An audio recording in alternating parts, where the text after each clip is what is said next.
Wheel kits. Wheel kits are available for systems on trestle legs and base plates and come in different sizes to correspond with the low board length. Remove the wheel from the wheel kit and by lifting the trestle leg, insert it onto the foot of the trestle. Repeat to place an additional wheel on the same side on the opposite trestle.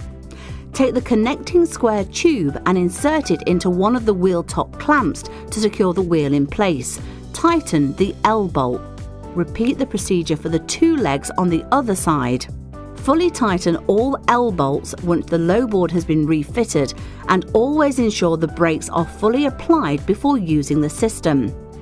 If the system has been built square and straight, the low board should slide easily around the tubes.